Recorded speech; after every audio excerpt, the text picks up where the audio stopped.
All right, call the meeting to order. Roll call. Chair Phillips, Yeah. first Vice Chair Huitt, second Vice Chair Alejo, past Chair Chavez, County Representative Salinas. Here. City Representative Smith. Here. Chair, we do have a quorum. All right. Public comments. Any comments by the public on matters that are not on the agenda? Any? Okay. Consent agenda. Anybody have anything they want to pull off the consent agenda? Approval. Second. All in favor? Aye. And that leads us to closed session. I think we're just going to stay for a few minutes and then we'll. Okay. So Okay. pursuant to Government Code 54957, the Executive Committee will confer concerning negotiations with the employment contract for the Executive Director. In open session, yes. Reporting from closed session, the matter of negotiations with the Executive Director, development of the contract. We received direction from the Executive Committee to place it on the closed session for full board at the next full board meeting in April. Thank you. Next, number 5 is update on federal legislative issues. That's me, That's you. Christina. Hi. So a lot has changed in the last month since I last presented to you about federal legislative issues, which at that time I was presenting on the administration's proposed budget, and that it had a lot of cuts for transportation. Since then, the legislature passed and the president signed an omnibus spending plan for fiscal year 2018, which is until September of this year, so it's already almost half over. And they fund transportation projects and priorities and programs. So this is good news. The bill will fund things such as the Federal Highways Administration at $47.5 billion, the Federal Transit Administration at $3.1 billion, I'm sorry, $13.5 billion, and the Federal Railroad Administration at $3.1 billion for the year. And that includes funding for the programs that TAMC has been interested in over the years, including the Capital Investment Grants Program, previously known as the New Stars Program, which is for rail projects primarily and transit projects, that provided funding to Amtrak, including for the National Network, which funds the Coast Starlight that runs through Salinas, and the Consolidated Rail Infrastructure Safety Improvement Grants and that funds positive train control and other rail projects. And the Tiger program was not only funded but increased by 3 times the prior year, so it's actually $1.5 billion for the year. So This was a surprise. it was quite a reversal of what the president's proposed transportation budget. So you're going to build my 156? As soon as we can get ready enough, that's a nice number for Tiger grants. As soon as we can get P3 legislation, it would be a good candidate. That's my report. Alejo's going to get that for us. Good luck, yeah. And Use your clout. that's right. And just so you know, on a side note, I did get a call from our lobbyist yesterday talking about how he's been talking to the Senate Transportation Chair on that, and Jim Bell? Yeah, Jim Bell, and you know, being an election year, everybody's trying to be careful about everything. So, but he said, you know, still talking about it. So, yeah. I met with Debbie too about pushing Caltrans, getting a call to Caltrans to keep them moving forward on the plans for 156, because we want to be ready. You want to explain that a little bit? Oh, sure, yeah, we just talked about, you know, kind of about 2 tasks going on. We need to make sure they're going in parallel. So our team's going to be working on getting the Blackie Road extension and the Castroville Boulevard interchange done. But we need to have Caltrans move forward on a parallel track to get the supplemental EIR for tolling done, which they needed the traffic information for, and they have it now. And so there's certain weird hesitations on their part, and the supervisor, the chair agreed to try to talk to Caltrans to keep moving forward. Don't wait until we get the interchange done. They've got a new guy, or he substituted in, he's running instead of Govins is down in San Diego, right? Yeah, Tim's down in San That's big Diego. news. So- Temporarily. Yeah, Temporarily, but yeah. Rosales, and I got On one. sabbatical or what?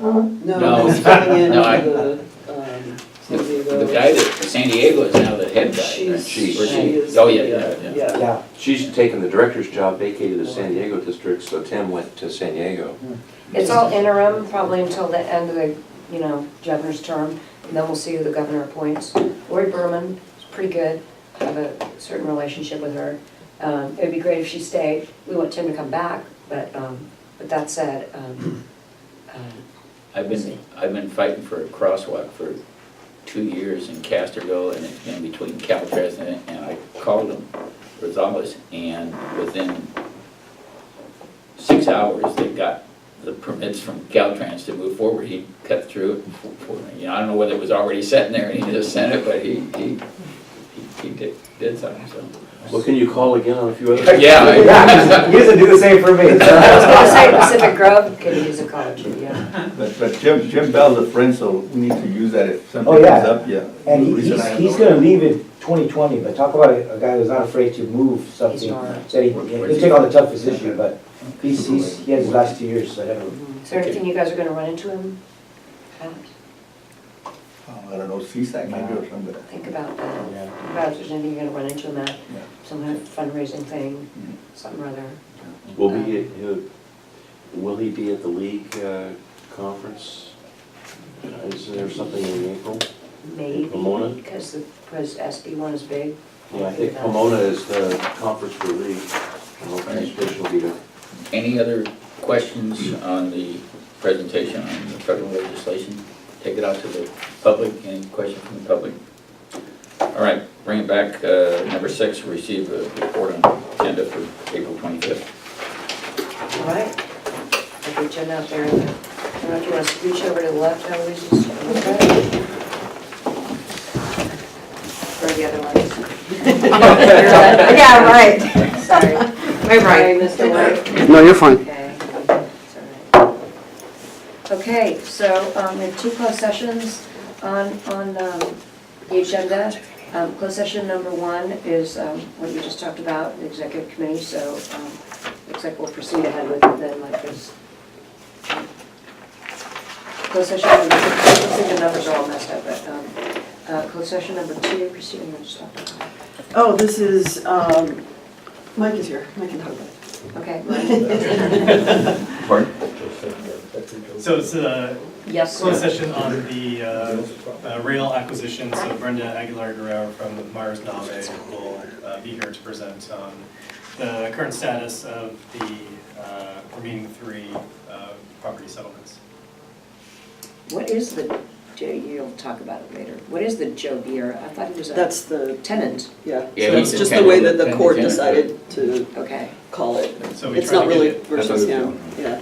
yeah. It's very confusing the way that the court chooses. Everybody knows Joe Beer, and it's only 1 R, huh? My wife, I have 2 Rs, okay. So this is just sort of a little bit of insider information, you do have possession of the property. Okay. Okay. Hank Myers, after being in a professional transportation engineer for 43 years, is going to be retiring. He was here for 10 years. He was with City of Monterey before that, and I met him way back when he was with the City of Santa Cruz. And before that, he was actually in some private sector. So, yeah, he's got a big smile on his face. And we will be moving to replace him. Recognition. Okay. Okay, active transportation plan.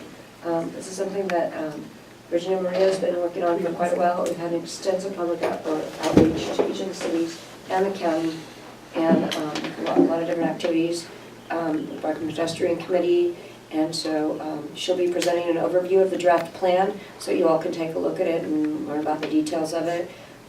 The purpose of the plan is to highlight where the safety issues are for bikes and pedestrians and frankly automobiles around the county. She did accident mapping throughout the county and highlighted that. I'm hoping that she'll provide, I'm looking at Tom, a little example of that and how that pans out with the projects.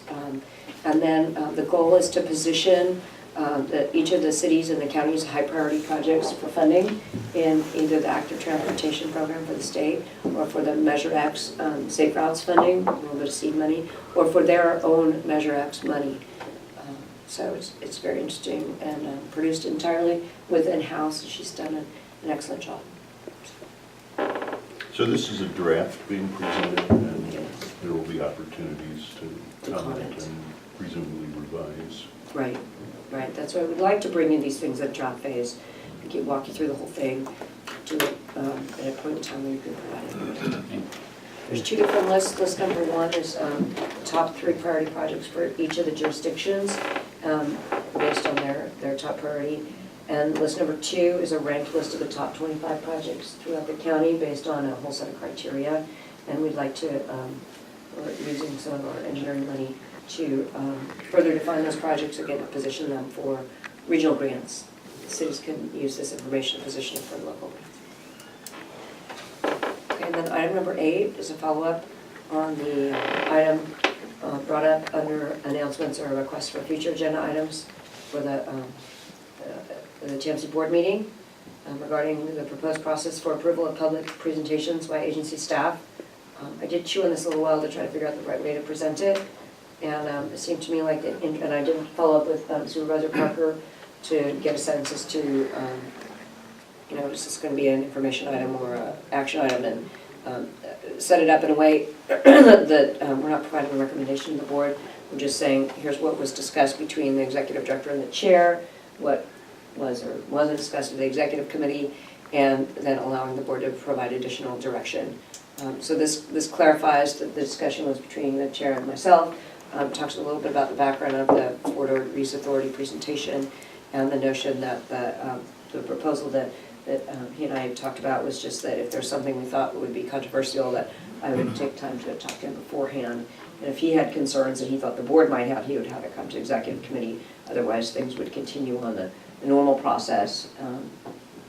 Well, I think we have to report that out because that wasn't what Supervisor Parker said, and she said some things that were not accurate on what occurred in here. And I think we have to make that really clear, because the purpose was, as far as we saw, if something hadn't been vetted to the entire board, and it was something controversial like happened where TAMC kind of got in the middle of a matter that wasn't TAMC's thing, we don't want to see TAMC get tarnished. And so the thought was, if she had any concern about something that was going to be presented, she'd bring it to the chair, whoever the chair is, and if the chair had a concern about it, if it hadn't been vetted to the entire board, would bring it to the executive committee. So I don't know if you want to click on the item, Todd, just so you can see, but just wanted to show you that I did try to talk about the background on it. So yeah, I mean, I did talk about the incident in question just so that everybody is clear and that there's, you know, misunderstanding. But I think the part in the bottom is where we talk about, there you go, executive director reported on the agreement to the March Executive Committee meeting and our announcements as a follow-up request for action made by President Ochoa. So that was. I've got a question here. Are we making too much of a big deal of this? Yeah. This is not an incident. To me, this is staff trying to accommodate a request for data. TAMC has not taken a position, nor did we purport through staff that we took a position. So if we have one board member that has some heartburn over this, are we creating a historical document that is almost chastising staff and the executive director for nothing? So I'm troubled that we're starting to categorize this as something worthy of a paper trail and documents and a new protocol and calling it an incident when it's a misunderstanding by a board member who doesn't like the way it turned out. Well, I'm not sure that's accurate. I think she made the board member way it liked to turn out, but the problem was, and we got a copy of what she said. What she said was not No, I'm not- accurately no, I'm not- reported what happened here, and I think that record has to be made No, clear. I agree on that, but what I'm talking about is calling the staff's presentation to fora an incident, I think is a mischaracterization. So I just want to go down this path very careful and make sure that we are clarifying that this was a request that fora had for presentation of data. Our staff accommodated. A board member who happens to serve on both TAMC and fora didn't like it, didn't like the way it turned out. So she wants to double back on TAMC and start to blame us for doing something that was done wrong. That's a mischaracterization. And so I don't think there's an incident that occurred involving city or TAMC staff or the executive director. I think the problem lies in the person who misunderstood what was going on and who wanted to chastise us at the last meeting. And that's the part that I'm offended by. I guess the question is, what are we gonna have it on the agenda for? Is it just a reporting out? She was requesting that it be an action item on it, so what? I am comfortable just reporting out. I mean, we're gonna at least press, this is how it's been done in the past, this is how we're gonna make sure there's issues. I've always said that we can speak for what she interprets as the policy of TAMC. It has to be something or make it clear. There is no policy, there is no recommendation from TAMC on that issue. Make it clear in terms of No, there's, what yeah. you're representing to any group. Because I mean, you gotta be realistic. Groups will find any little angle that they can grab onto to Right. say, kill this project because the data's showing this. So that's the issue that has to be clear from when you make presentations to the public. Yeah, This is yeah. just strict information only, no position on this side. So is the, my initial thought was to make this an informational report out. I hate to hamstring the board if the board wants to quote, take a position or provide direction. I don't know whether I have to put that in the action item in order for that to be, I mean, we don't list our items as information or action. Some agencies do, and so that says a clear restriction on that. So I guess I turn to legal counsel in that regard. Well, you know, to me, the board shouldn't control, I mean, we hire you, you're the executive and director, and you run it. And the only thing that this was if you had a concern that the presentation could be controversial, you would run it by the chair and then that. Outside of that, That's it. I don't think we have or should have so much of a say what presentations you make and where you make them, you know. And I appreciate that. And perhaps just saying that in front of everybody will kind of calm the whole thing down. So, okay. As phrased right now, it's provide direction, so that would be the action item, if you will. Right now, the recommended action is. And actually, it shouldn't say proposed process. I meant to delete that proposed because it's already something that we agreed upon. To me, it's hard to follow this because we haven't read this, but Okay. to me, it's like you're providing information about what the process is Right. at the executive director's discretion of how you direct your staff. Okay. All of this, I think, is going to wind up being an hour and a half of a full-blown I think it- discussion with the board. Yep. And the end result of this is Debbie's still the boss, and Debbie's still going to give direction to to TAMC staff. Nothing changes. So Yep. why go into all this detail? Well, I know some people that were on fora that felt very strongly that comments were made and they weren't allowed to respond to them. And I know Simone The one- but felt that's it, no strongly, comments, and though. Ralph Rubio did, and they felt that they got sandbagged because some things were said, and so it didn't get aired out, you know? And but that's a sideshow to Right. what we're reporting out here. Yeah, mean, but people if wanted you to wanna set have, records straight. if we're gonna open it up like that, then, and Dr. Cho is gonna get in there, I mean, Yeah. it's, Well, and I think, I appreciate the fact that now what we have is dynamics between two boards and shared membership. And Yeah. if Michael Homenlard wants to agendize that, his board can weigh in and they can argue all day long if they want to. This board should stay focused on transportation items, and staff provided data. Those receiving it, some didn't like it and some others did, and they want to talk about that, they can agendize that in fora. But for us, what we're talking about is the executive director's process historically has been, and she's going to use the chair of the executive to go through and report and discuss controversial items, and then maybe agendize if she chooses it's appropriate at the executive level. I just don't think we need to go there. I think this is too much. So if I put, okay, well, let's do that. I think we just report out, maybe Simona, he's been around here longer than I have, that we report out that wasn't what occurred here. The only thing that we've done is saying, if she has a concern, she brings it to the attention of the chair, and that's it. And frankly, it's good practice anyway, I mean, we all have lessons learned. I guess my proposal to you all would be to change it to receive information on the process. I think the only thing that's gonna kind of cut the discussion down is if for some reason, you know, the chair reached out to the board members in question in a totally conversational way. And I think you have to feel comfortable that nobody's stifling or trying to censor or saying, you have to feel comfortable saying, I'm okay with this. Yeah, and that was Helpful to essentially you. what I tried to document. Yeah. And I appreciate, again, the conversation here today reinforcing that, so that's good. I know I've talked to a couple different board members that have echoed that, and so I appreciate that. So, Yeah, the image was we were trying to stifle what you were saying, and that. That's not true. That wasn't yeah, any reflective of any of the discussions we had here. I mean, one of the other issues that's come up is, well, TAMC should definitely attend all the forum meetings, and I would like to kind of keep that in. That's cruel and unusual punishment, believe me.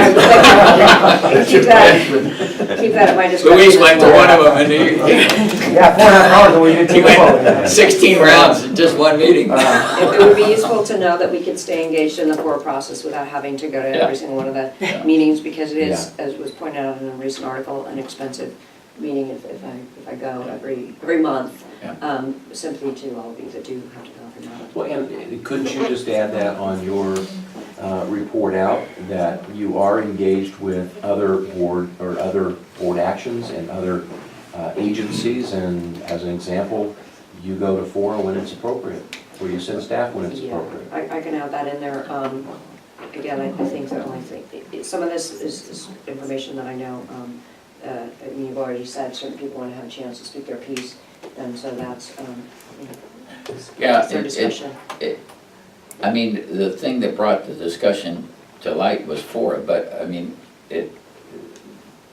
in reality, this isn't about fora, it's about working relationship between the executive director and Yeah. the executive committee. So, Okay, all right, yeah. will be what it is. Okay, let's see the consent agenda, where everything really happens. All right, keep going. Okay, cap and trade funds for transit.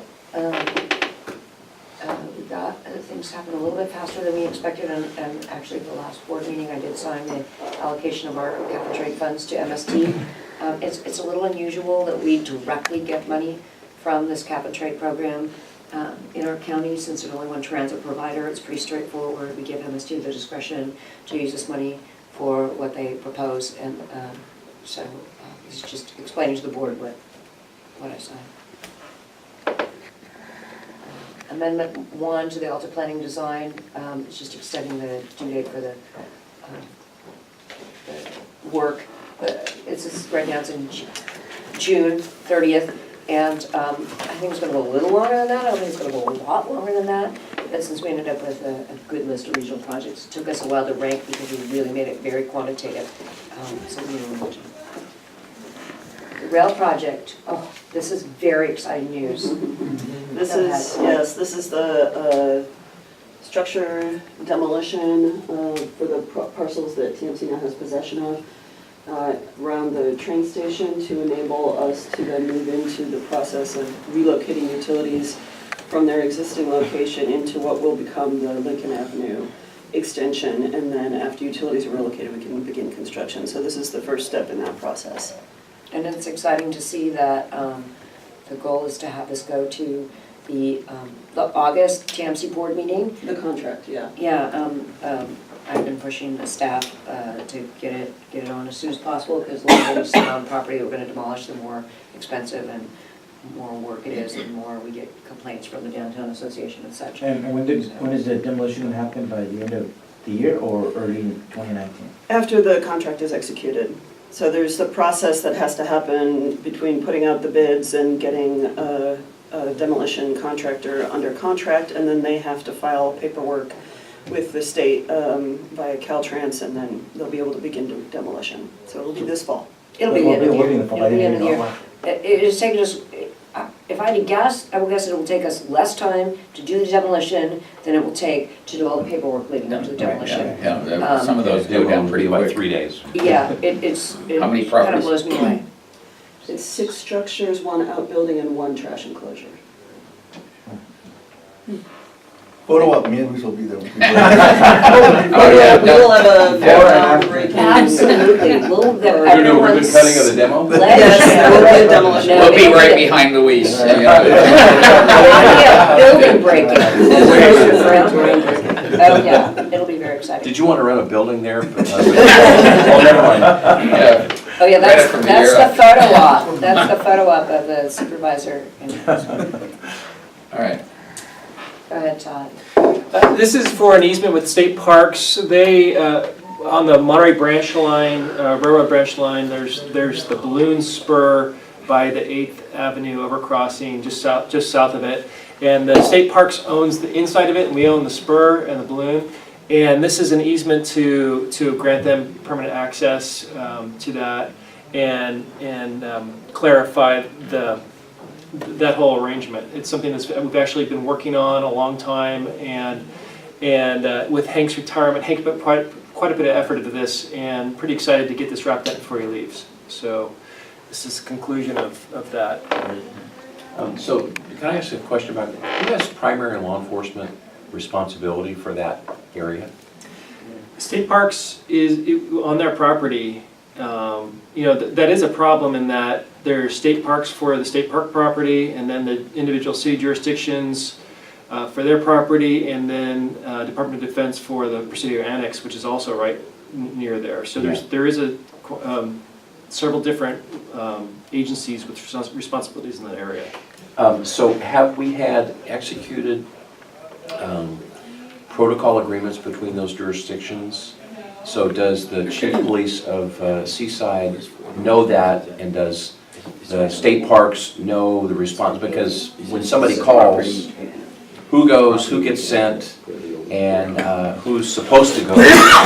So do we have any protocols established through the Monterey County Law Enforcement Chiefs Association? I don't know the answer to that. We don't. We're just property owners in that area. So we contact the jurisdiction that the incident is in. Yeah. But I'm not sure if the different jurisdictions have an arrangement like that or not. Okay. I would suggest that somebody maybe from TAMC contacts the Monterey County Chiefs Association chair and communicate with the chair an emerging issue of camping, homeless, and trash, and all the other things that are associated, and find out, is there something that we need to do as that area becomes more active within the law enforcement circles, with protocol between state parks and the jurisdictions surrounding it. And I think that's the place to start, Okay. is the chair of the Monterey County Chiefs Association. Do you know who that is? I'm not sure who the chair is right now. Okay, I'm not I'll sure. reach out to whoever we know. Okay. Yeah, I think if you just call the chief from Salinas, she'll be able to Yeah. tell you. Yeah, okay. And that's it. Okay. Good. Any comments or input or anything addition we ought to talk about? we're adjourned. Okay, thank you. Thank you.